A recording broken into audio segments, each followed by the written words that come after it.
being a black athlete yourself, especially in a sport that was predominantly white, and you played in, from what I've seen on Twitter, at least, they claim to have the best fans in baseball, but they also seem to be very harsh fans as well. And I wonder, and you've seen two generations of being black in baseball, because you had your dad and then you had you. What is the experience of being black in baseball, especially? And I feel like I don't know the difference of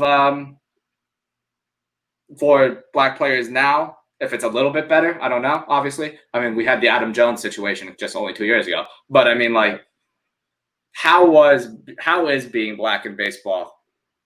Just like, I feel like that's a conversation. I know you talk about it in your Sports Illustrated, but I feel like that's a conversation we never have, because it's like we're accepted as it's a white sport. Yeah, it is accepted as a white sport. And I mean, I think the numbers kind of bear that out. But first of all, my love for baseball overcame anything else that I really had to battle through. Because I love the game so much. Like, I grew up watching, I had such a passion for it. Like, I love all of the intricacies and the nuance of baseball, all these little sub levels of the fight that you go through, every pitch, in between pitches. Like, there's so much going on mentally.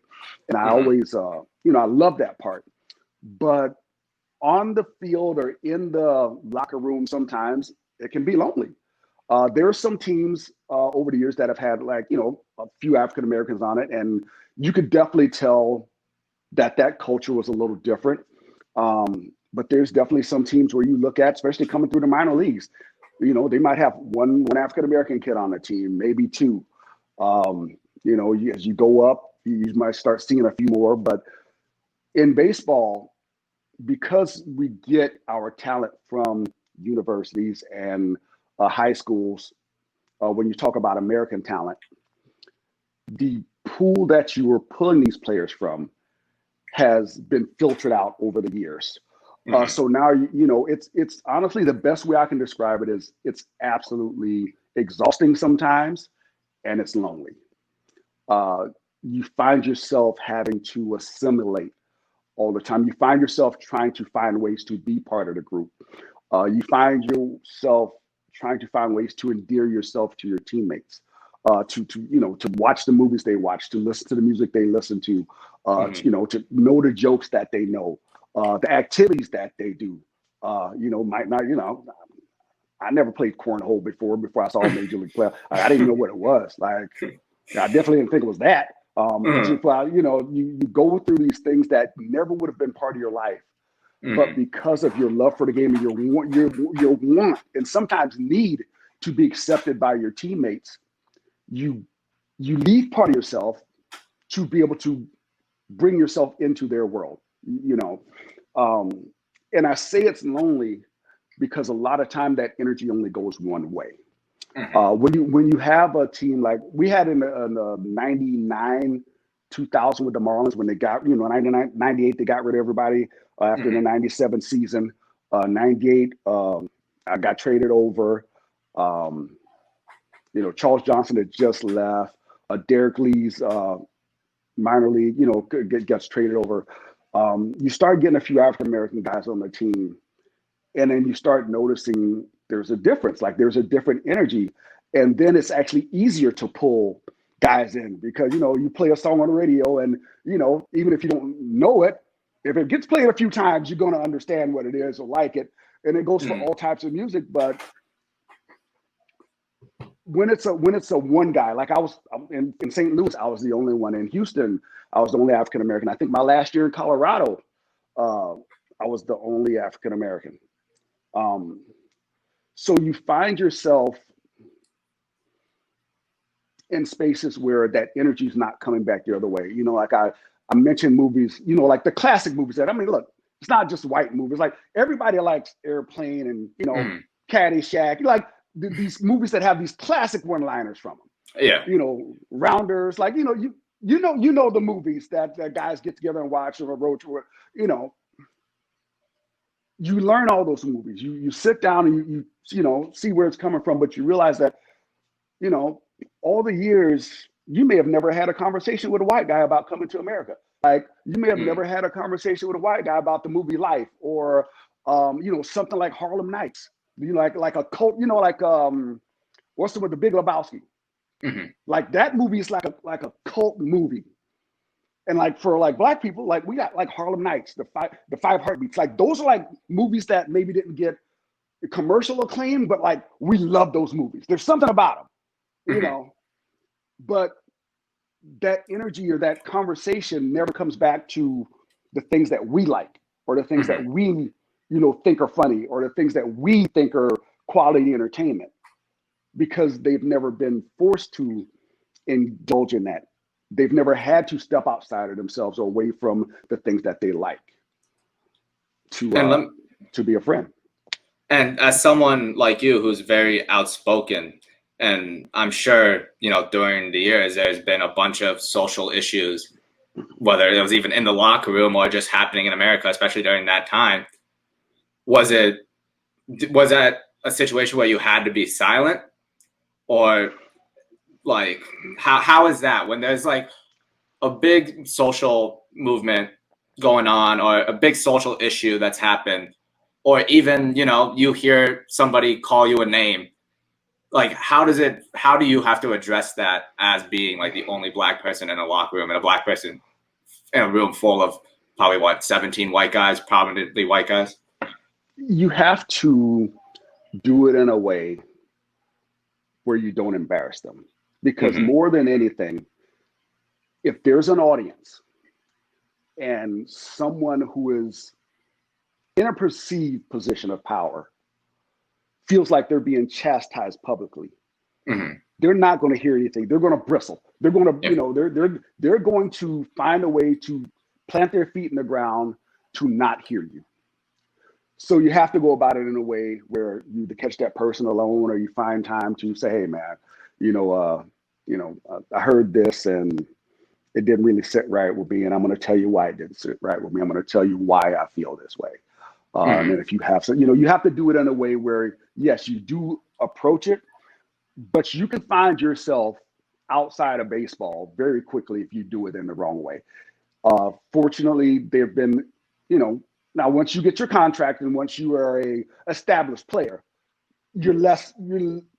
until your production slows down, you're still kind of safe. Like, like years ago when Sheffield was talking, about some of the things that were going on in baseball. That did not go over too easy, but when you're hitting 300 and driving in 115 a year, it's a little bit easier to swallow because the production's there. But the sad part is it's harder to fight for your humanity if you're not a superstar.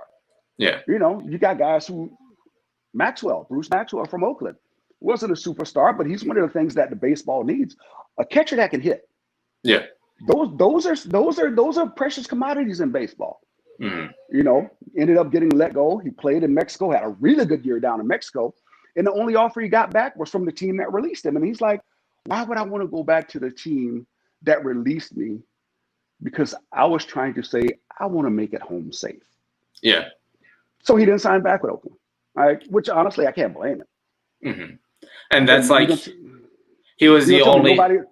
Nobody else can give that guy a chance. He couldn't even get invited to camp. You know how there's guys with non-roster invitees and all of that? No, none of that. And this is a catcher that can hit. And that's why I feel, and it's like when Roger Goodell says, we should have listened to Colin. Well, he didn't say his name specifically, but like we should have listened to our players. And you bring up Maxwell. That's why it's like all this kneeing is just like, it's not like, years ago we blackballed a guy for kneeing. It was like, no, it was 6 months ago. It was it was 8 months ago. Like Colin Kaepernick would have not gotten an apology in January. Right. In January 2020, 7 months ago, Colin Kaepernick's not getting an apology. Maxwell's not getting an apology 7 months ago. So that's why all these movements feel just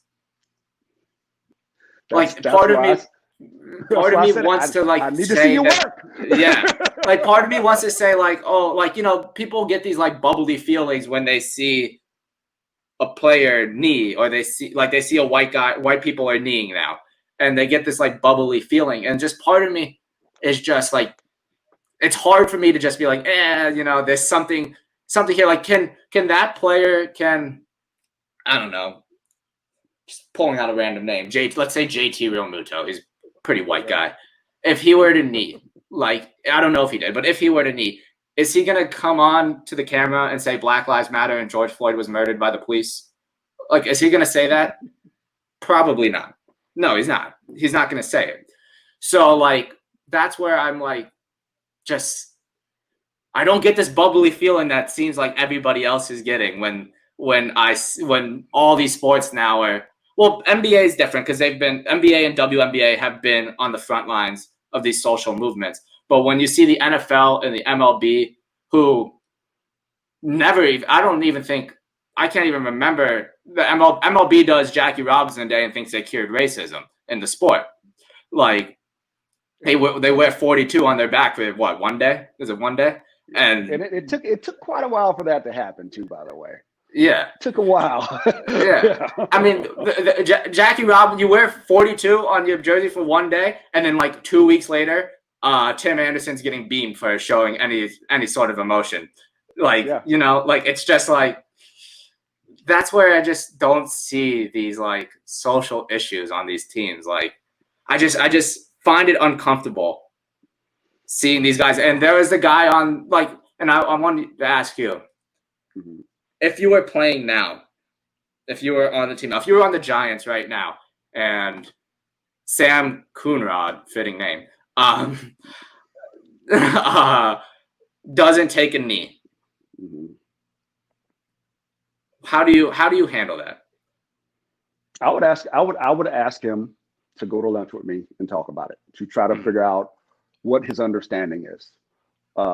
Because before you can say anything about what someone's position is, you need to understand it. So I don't understand his position fully. I read a little bit about what he said, but I would want to know what's in his heart, or what he felt like he would be sacrificing by kneeling. And I think I would start there. It's really hard to say what you think someone feels. It's almost impossible. So for me, I want to understand you. I want to understand, what is it about that action that made you feel like you would be less than, or it would be wrong or improper for you to do. And then once I heard his answers, then I could process it. And then I would try to help him understand that it's not an anti-white thing. When you're, because people sometimes equate something being pro something, meaning that it has to be anti something. Yeah. And that's not the case with what we're expressing with the kneeling. What we're expressing with the kneeling is not trying to take anything away from anybody. We're trying to help everyone be the same and understand that they aren't the same. So we have to bring it to your attention so that you can recognize that it's not the same. And I don't know what ideals you have, but I am very willing to walk you through all the data, all of this information that backs up everything that I'm saying. That's what I would say to him. Do you think he feels he actually sees any problems with this, or is it just like, do you think he's actually going to be not punished, but like, do you think there's a chance he ends up on the end of a black ball? No, no, Yeah. I don't think so.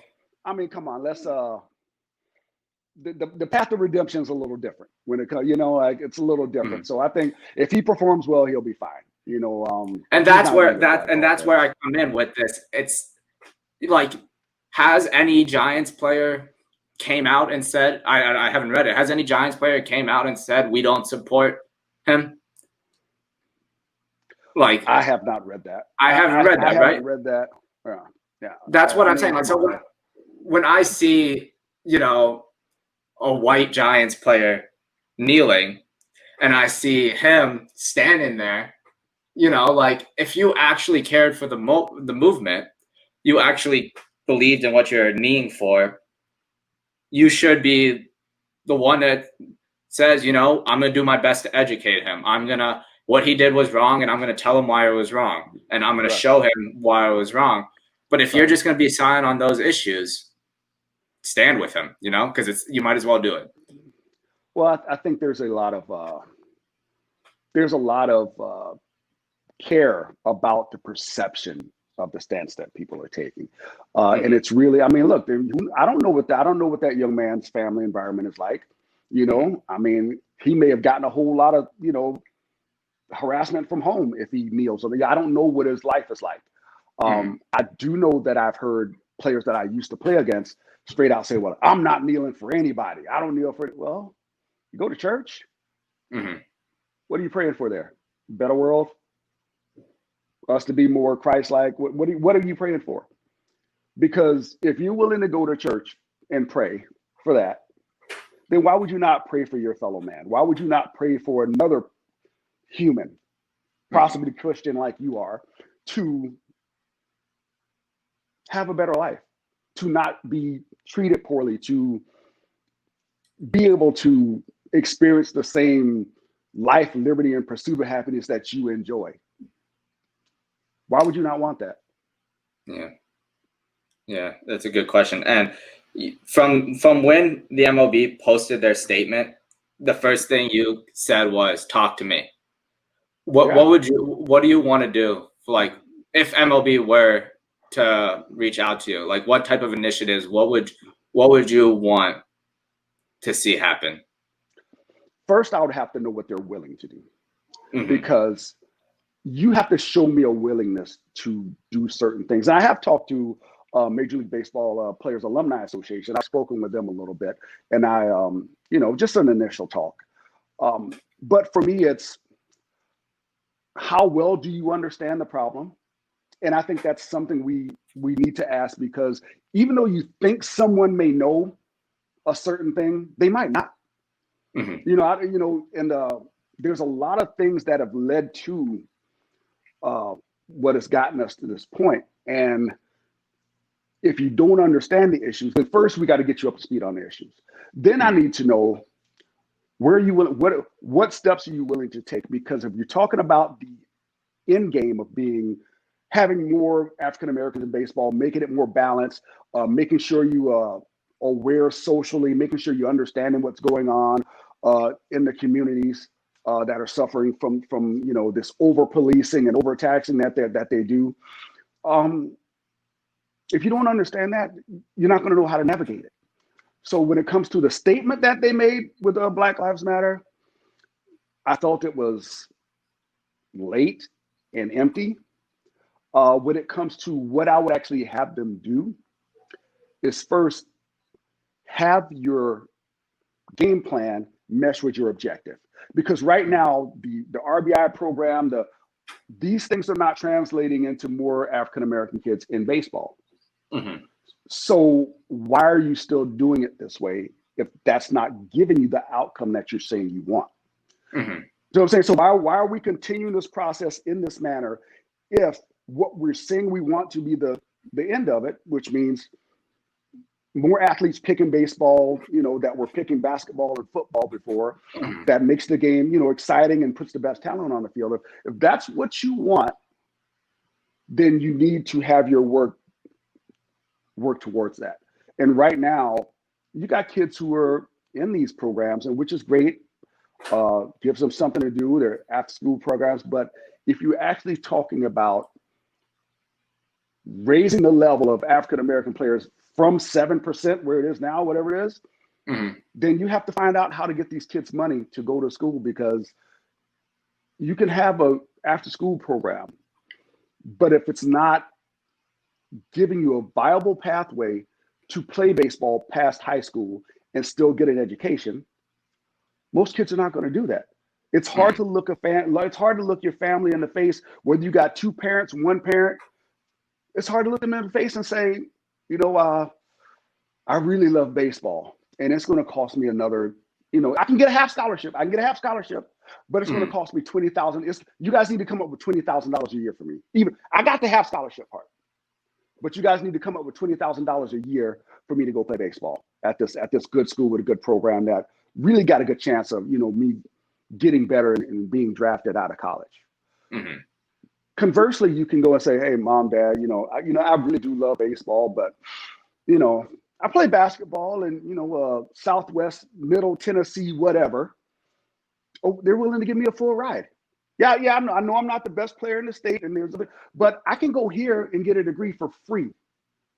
Yeah, it's not the sport that I love the most, but it's something that I know I can do something with. Mm-hmm.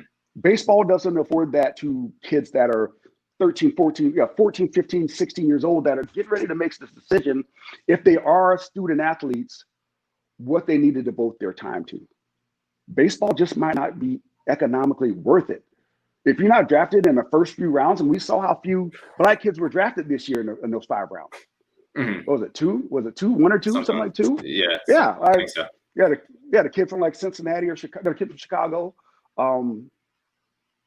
It's like 1 or 2.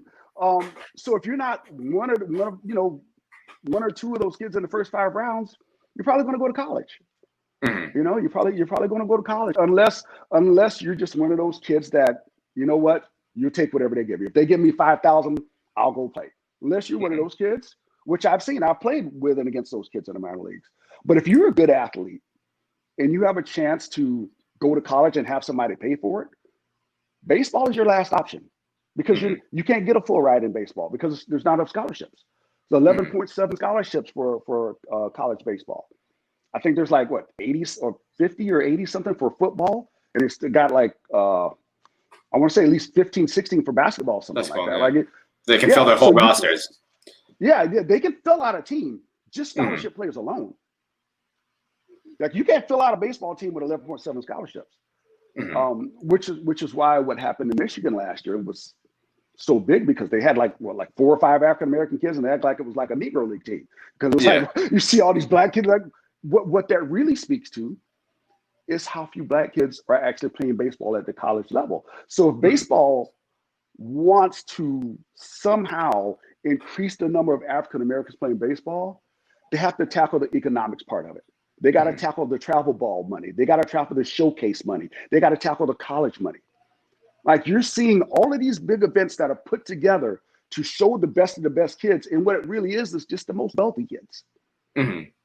That's it. So, and that, you can actually see that that's always been the problem too with American soccer and all that is like baseball and soccer, the pay to play is what destroys a lot of people's chances of ever playing. And say in baseball, I remember I played baseball. I mean, I only played recreational baseball, but like my whole life, I can recall one Black kid being on my teams. One time. It's the only time I played for maybe 8, 9, 10 years, right before until high school I played. And I had one Black kid, and I might be wrong, but I don't think our varsity baseball team in a city that is, it's diverse, didn't have a Black player. Like I don't believe our varsity baseball team had a Black player. And it's like you said, it's like travel baseball is thousands of dollars. Even getting a damn bat is like $300. Yeah. A good bat is $300. Then you got to buy your cleats, and then you got to buy this, and then you got to actually pay for the season. And it's like, it's insane. And you mentioned it in your article. Is like you don't need people to practice your jump shot. Football it's kind of easy to play football, but like in baseball, you need opportunities that are just not only afforded to wealthy people. Yeah. And so I go ahead. Do you think, like, I know in the Dominican Republic, these leagues have, they kind of like the Dominican programs over the Dominican Republic. Could the MLB do like, I don't know how much you follow, like in internationals and soccer, countries, they have Manchester United has a team for 2-year-olds and they just build their way. Is that a realistic, and do you think that would help for youth teams literally affiliated if like the Miami Marlins had teams that literally led you up until the draft pool? Does that, where they're funding everything, they're funding your cleats, they're funding your games. So do you think that would be something that could potentially change the tide of minorities in baseball? Absolutely. Yes. To show kids that you're interested in them and that you're welcoming them in, and it's something that they get to grow through, absolutely, that will increase it. The offset of that is, what type of impetus does ownership have to do this? Because they have a situation that works out really well for them right now. With the academies that they have in Latin American countries, they have the ability to feed, house, and groom players at a massive scale for a little bit of money. I wrote something years ago and it was like, you can build an academy for like $8 million, like $8-10 million. This was like 2012. You can build a baseball academy and have everything you want down there in any of those countries. $8 to $10 million. You got more. You got 4 fields. You got places for them to learn, places for them to eat, places to sleep. For the first 2 players in the draft that year, they made like 10 point something million dollars. So for that $8 million that you could house, feed, train 80 to 100 players, you only got 2 American players. So you don't think 1 or 2 of those guys out of that 100 are going to hit? Yeah, they're going to hit. And probably more than that. So right now they have a system where they can really exploit those countries for talent, because it's cheap labor. They sign those kids when they're 16 now. They used to sign them when they were younger. Like I know some kids when I first came in the game, I knew those kids weren't 16. Like it was like there was only a couple that were that special as far as athletes ahead of their age group. But yeah, there was a couple kids I know were probably like 14, 15 for sure when they signed up, and they keep them in those academies. And if they end up being a great ball player, so be it. If not, they just let them go. That's it. Like I've literally heard stories of teams, like a kid, finally getting kicked out of the academy or whatever, literally just walking him to the gate and he's got to find his own way home. Yeah. So that money, they can get players out of that because it's a numbers game. You're going to have a certain number of players that hit. But if you put that money here, there's no question that if you invest in kids in the United States, that you're going to have more baseball players. I mean, I think that just stands to reason. But is it something economically that they're willing to sacrifice to do so? And probably not, because the baseball owners are very, Right. So, and I mean, they don't even treat their minor leaguers right. So, I mean, God forbid, they're not going to do anything for. Notice we keep coming back to what you're willing to give up to get something. You notice how many this has come up a few times in this conversation. We've always come back to someone saying they want something, but then when it comes for it to be played out, what are they giving up to allow that to happen or to help that happen? And right now, baseball is going to have to invest more money in places that are going to help get African-American kids, into the mindset that it's economically viable for me to play baseball. When you talked about all the expenses, like I've never seen a kid play for anything in football. Never. Like I played football in high school in a little rinky-dink town, and for a year in South Carolina, and I didn't buy cleats. I don't remember buying cleats. I don't remember, I definitely didn't buy the uniform. I definitely didn't buy the pads, But for baseball, yeah, you got to buy a glove. If you don't have a glove, you got to buy a bat. If you don't have, you got to buy, your own spikes. Like baseball programs aren't supplemented like other, like basketball and football are in high school. And besides, you can buy a pair of sneakers for basketball. Those are the same shoes you can wear to school. You can't wear cleats in school. No. So there's all these layers that play into economics a lot of why baseball has become honestly too expensive for most black kids to play.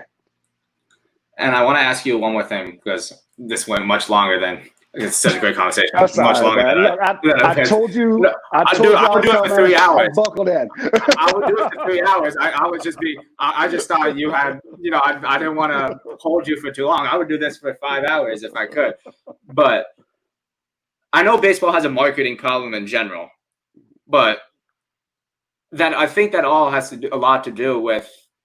Well, I want to ask first, do you think the lack of marketing of black players affects black kids from not going? Because I don't know if you saw when I tweeted this, is there was a time where Andrew McCutchen and Josh Harrison were all-stars for the Pirates simultaneously at the same time. Andrew McCutchen, arguably at the time, one of the best players in baseball, and if not the best player. And Josh Harrison, another all-star, 2 black players on one team. Mm-hmm. Could you go into, did the normal fan know, did the average sports fan know who Josh Harrison was? No. They probably didn't know who Andrew McCutchen was either. Maybe if you watched SportsCenter enough, you knew who Andrew McCutchen was. It's like, to me, like, Andrew McCutchen was probably the most marketable baseball player, marketable athletes there has been in my lifetime. I mean, I'm younger, but he's probably the most marketable one. He's definitely the most marketable baseball player of my lifetime. Like, if I was the head of marketing, I would be like, this guy needs to be everywhere because he's hitting home runs. He's like, he's literally the complete baseball player. Like, he needs to be everywhere. And no one knows who Andrew McCutchen is. And if they do, like, maybe now they're just like a kid who's just coming up in baseball probably doesn't know how great Andrew McCutchen is or how great Andrew McCutchen was. So do you think like the lack of marketing of black players is another like reason why black kids don't want to play baseball? Oh, absolutely. And I think baseball has traditionally, not just black players, but across the board has not done that great of a job at marketing its key players. And I think specifically black players have kind of been pushed down in that pile a little bit. And I'll give you a great example. You may remember this. Austin Kearns came to the big leagues. Yeah. And it was all I saw on ESPN for every ESPN and Austin Kearns was everywhere because he came out, had like a couple good hot weeks. Bryce Harper before he came up, everybody knew who Bryce Harper was, and you got guys like Joe Adell that people don't talk about, or Royce Lewis, people don't talk about. I mean, it's talking about the number 1 pick in the draft. Nobody's talking about it, So that hype, even for like a Bryce Harper, was being hyped when he was in the minor leagues. He's coming. And then in another example, in the big leagues, talked about how quickly they started talking about Austin Kearns. I remember when Gabe Kapler came up, he had a K-Swiss commercial, like all this stuff. Like, it was like, wow, like, this guy's going to be, But it took Ryan Howard until after he hit 50 home runs in a season to become a guy that Major League Baseball started putting in, like, he started getting endorsements and stuff. Like, it's like you have to prove it and then do it before you start getting that attention in baseball. Whereas if you're a guy that baseball just wants to lock onto, like a Bryce Harper, like a Verlander, like there's these certain guys that are really, they're talented players, no doubt. But they get a boost. They get a boost with the marketing. They get a boost with a brand. So I think baseball definitely needs to do more in promoting their star players, promoting their good guys in the sport. I mean, let's put it like this. There's a guy like Kevin Millar. Kevin Millar is just hilarious dude. But he really he's known. Now, I'm not saying he wasn't that, like, Kevin Millar could hit with the best of them. Yeah. But one of the main things they always said about him was, he's a great guy for the clubhouse. I heard it when he went to Boston. Like, it was a great guy for a club. He's a glue guy. Well, there's a lot of great guys for the clubhouse. That African American too. Like, there's a lot of really good guys I played with that were solid citizens, that were there for their teammates no matter what. You know, they were funny guys. They were, you know, like those attributes fit other players, but they tend to only use it to promote certain players that they want. I'll give you a last example of this. Niger Morgan. Yeah. And we had this conversation. Me and you had this conversation. Yeah. This is something that bothers me so badly to this day. Me too. Niger Morgan is Alex Bregman. Niger Morgan was Bryce Harper. Niger Morgan was all of these players who have this personality that's bigger than the game. You know, like that's just who he was. He was outspoken. He was a personality. Yeah. He was, like, he was fun. Hard. And he was fun. He was a fun player to watch too. Fun-loving guy. He had fun on the field. He hustled all the time. He played hard. And because of these unwritten rules that baseball tends to dole out unevenly, there's definitely not a distribution that's equal for as a punishment for breaking these unwritten rules. They literally allowed that kid to be beaned all the time. Every time. And nobody said anything. Like, if you're not gonna back up your players as a league to keep them from getting injured for breaking imaginary rules, while at the same time you're putting people in the Hall of Fame and giving them accolades and giving them contracts for breaking the actual rules. What are we doing? Like, what are we standing on here? Like, what is the principle that's holding this together? Where because a guy acts a certain way after he gets a base hit, or a guy does something with his bat when he walks, that it's okay to hit this person. But you got guys using pine tar on balls, you got cork bats, you got guys using steroids, you got all of that stuff that was going on in the game. But that's a nod, wink, wink. If you ain't cheating, you ain't trying. But when you got a guy who affects how I feel about the game of baseball, it makes me feel funny that he stands there and he claps and he talks. I don't want it. This is not my baseball. So now it's okay to hurt that person. Literally, like, put their life in danger. Like, throwing 100, you throw 100 miles per hour to someone's back or head is like, you can cause serious life, long-term damage. But, like, I look back at that Niger Morgan video, and like, you see every time it like surfaces, it trends for the wrong reason. You know, it's like, oh, look at that Gabby Sanchez clothesline. Like, oh my God, what a move Gabby Sanchez did. Yeah. But like everything about that video, you just like look back and it's like so cringeworthy, and you're just like, because not only would Niger Morgan probably be very popular today, and we kind of like forced him out of baseball, like, Niger Morgan would probably be one of my favorite players. He's Tim Anderson, you know, like these guys that we are starting to like fight for, of showing emotions, like you said, like a Bregman or Harper, or Tim Anderson, these guys that we're starting to show for, like, they're no different. And like Tommy Hutton, like, don't get me wrong, Tommy Hutton's a great announcer, but I listened to what he said on that tape, and I'm like, Jesus, is this all like terrible now?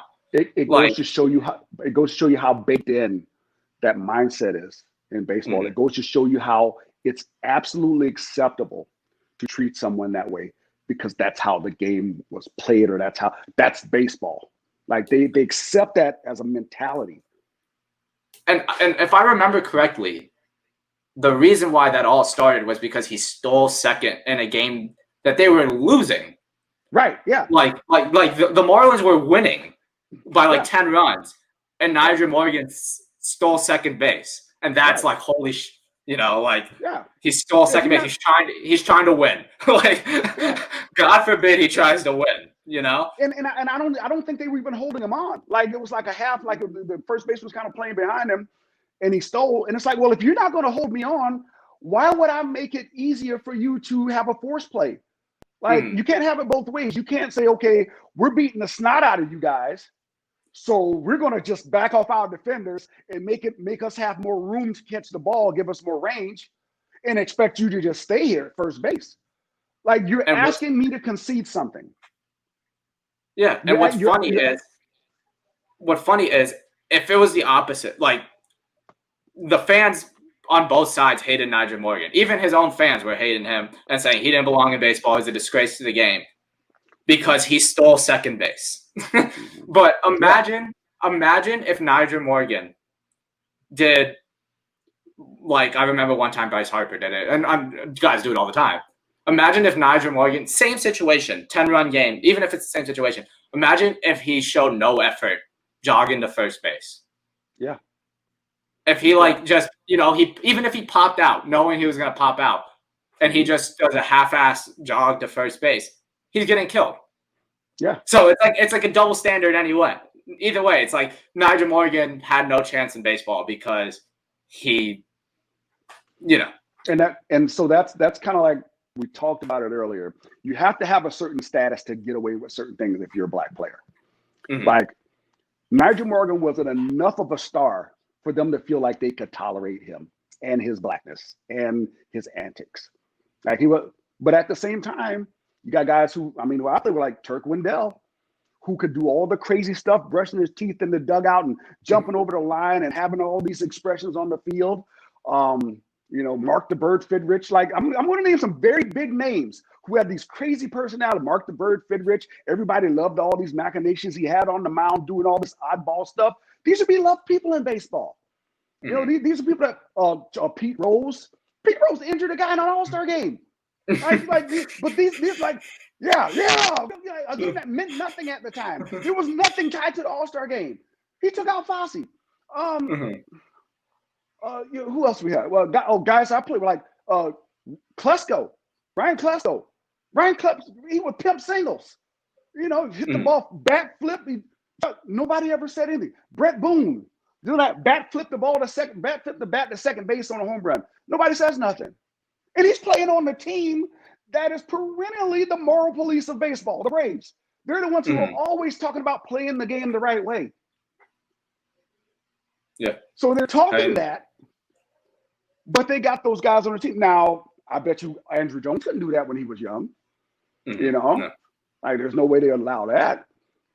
But when you get some young kids now, look at Clint Frazier.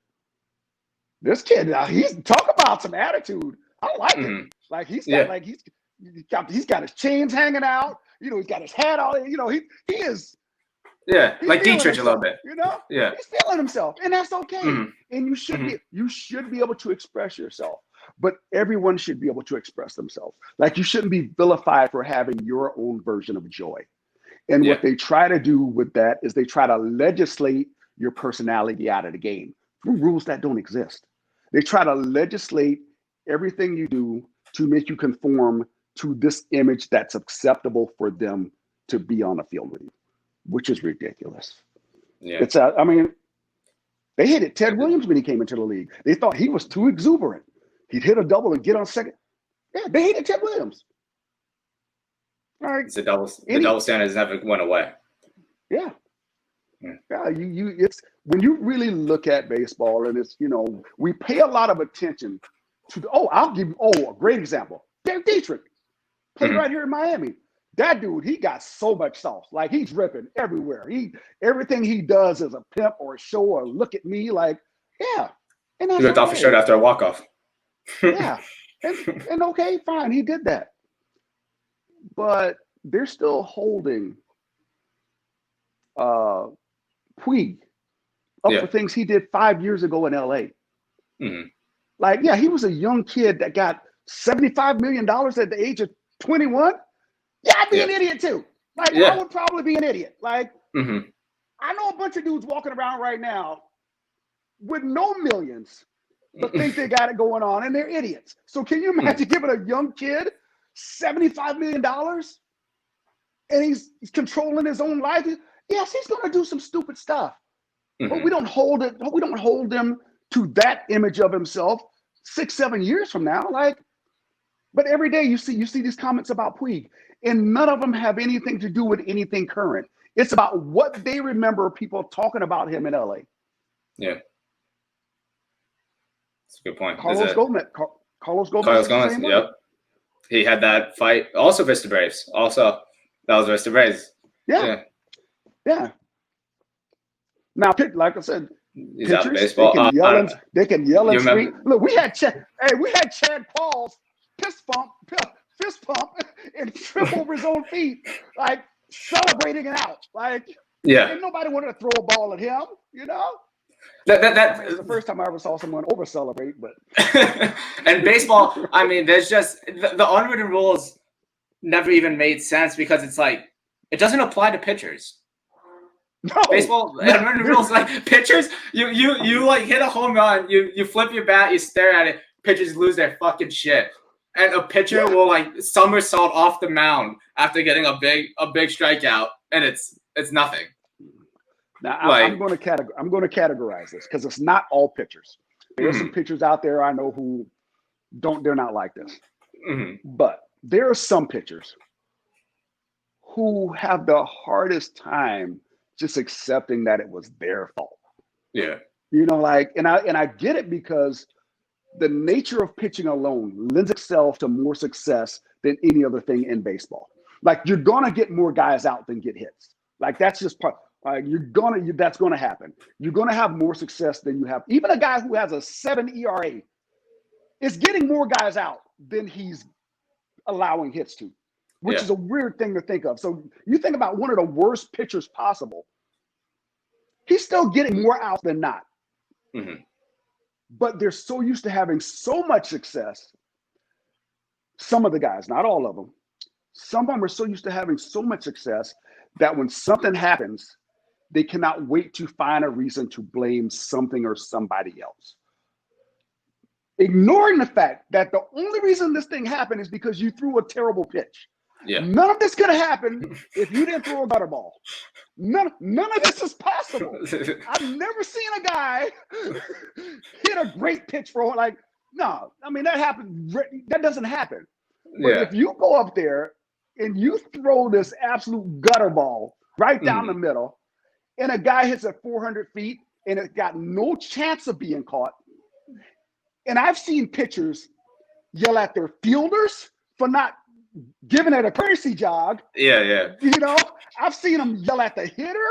I've seen them yell at the umpire for not calling a pitch before, making them throw that pitch.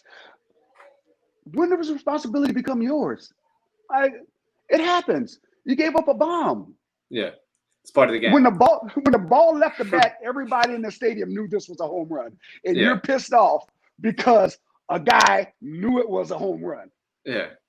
Like, what's the point of I love it when you hit a bomb and then the outfielder takes 3 steps. It's like is it like a fragile ego thing? Like your ego is gonna be shattered if it's gonna still count for 1 run or however many runs are on base. Just because it goes 700 feet doesn't mean they're getting 10 runs for it. It's still the same home run. And then they try to recruit everybody around them to get mad at that one guy. Did you see what he did to me? Did you see? How can he do that? Said he's showing me up. I'm gonna get. No, you get him. You had your chance to get him, but you kind of didn't get him. It was there for you to get, but you didn't get him. And then he got to do that. It's like you in a relationship. You're like, you know what? I know that I was a terrible husband. I know that.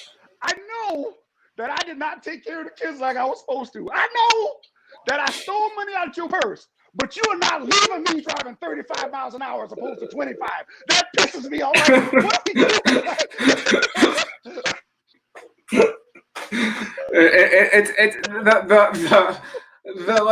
There's so many just weird things in baseball that we just don't see anywhere else in life, and it's so strange.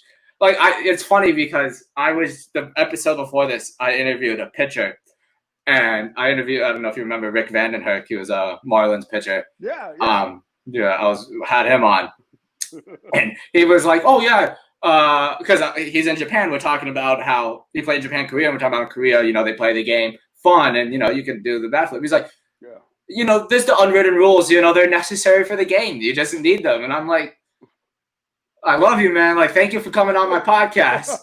But do you really need these unwritten rules? Does it really matter? Is it real? Can you imagine if in the NBA or in the NFL, like somebody fist pumps a touchdown, or LeBron James does his arm thing when the silencer after hitting a big shot, and Jimmy Butler comes out of nowhere and just punches him in the back of the head. Yeah. Like it's insane. Like that would never happen in any other sport. Like somebody just celebrating a good accomplishment, or somebody celebrating a sack and the quarterback takes his helmet and just starts whacking them. Like it's not going to happen. Like it doesn't happen in any other sport. There's no other sport, with the exception of hockey, I guess. There's some penalties for that, but it's a guaranteed penalty in hockey. Like if you hit somebody with a stick or whatever. But baseball is the only sport that, out of pure anger, you can just decide to try to injure someone and get away with it. Like just get away. Like, yeah, and it's so obvious. Yes, this guy hit a home run off of you, or he stole a base when you think he shouldn't have, or they scored a run on a play that the third base coach could have held up the runner, and you go, you know what? You're gonna wear this. It's like remember when Machado threw his bat at someone? Yeah. I think that's the appropriate response. I do. If you can throw a ball at me, I have a bat. I should be able to throw my bat at you. Yeah, that's what I was gonna say. Like, can you imagine what happens if that's the response? Is like a batter takes 99 close to the head when she's aiming for the head. He takes 99 close to the head. Why can't they just go back and throw his bat back? And Machado, I think, got suspended 10 games, something crazy like that, for something like that. It's like the danger is it's probably the same amount of danger. Me throwing my bat at you is the same danger if you sending 90 miles to my head. I mean, God forbid it hits you right in the neck in the area that's not protected. You're done. Giancarlo Stanton. I mean, it wasn't on purpose, but look what happened to him when he got hit in the head. He lost half of his face. It cost him half his face and the MVP. Yeah, because even though he missed the last few weeks of that season, his numbers were still good enough to win the MVP. Mm-hmm. But they didn't give it to him because he didn't play. He missed the end of the season. Which is I think he should have won MVP that year. Yeah, he should have. I think he should have. It's insane. And the same guy who hit Giancarlo Stanton is the same guy who told on the Astros. It's Mike Fiers. Yeah. Same dude. And Mike Fiers says, look, he's a competitor and he's a tough guy, but he's also got a reputation of being kind of a headhunter. He's a guy that, because he doesn't throw 95, he will use that intimidation factor of throwing up around your head to try to free up the plate for himself. He threw at Stanton last year. He threw at Stanton last year. Yeah. He's got a reputation for it. He does. Mm-hmm. But baseball overlooks those things because they're too comfortable with the things the way they are because not enough bad things have happened yet. I mean, Giancarlo Stanton only lost half his face. It's been a long time, since guys like Tony Conigliaro got hurt and really from the beginning was never the same, and he ended up dying a couple years later. But that changed that man's life. Mm-hmm. There are guys right now who I'm sure that have been beamed that are suffering. I played with a kid in the independent league, S.T. Harris, like a second round draft pick for the Yankees or something like that. He ended up, not really making it. Got drilled in the independent league, and they were like, "Why aren't you all?" He just doesn't want to play. No, this guy was dizzy for 2 months. Yeah, and they, so it's we have this antiquated idea of, number one, mental health and brain health. We have this antiquated idea that just because the game was that way means that's the best version of the game. No, we need to evolve. Every sport has evolved. Every sport has come to these moments where they realize that we can do this better. Mm-hmm. Look at the nets in baseball. People have known there should have been nets at least to the dugouts for 20 years now. We've been seeing occasionally someone just getting a line drive to the chest or the shoulder or the head. We've seen this happen. Mm-hmm. But because you have a couple people who have box seats that say it's going to ruin their game experience, that is more important than the lives of people. And then finally, the cost of the lives of people caught up to baseball, and they had to put up the nets because It's funny people started. That sentence you made, that sentence you made kind of like just fits the whole podcast of where does it go to how far are you willing to go? Yeah. How badly do you want this? Yeah. But anyway, man, thank you for coming on. I really enjoyed this. This has been the best podcast I've ever recorded. So I really appreciate this. I enjoyed it. Thank you for having me. Good luck to you. Thank you. We'll be talking on Twitter. I'll check you out. Oh, definitely. Well, you got my number now. I know. We can just we'll text.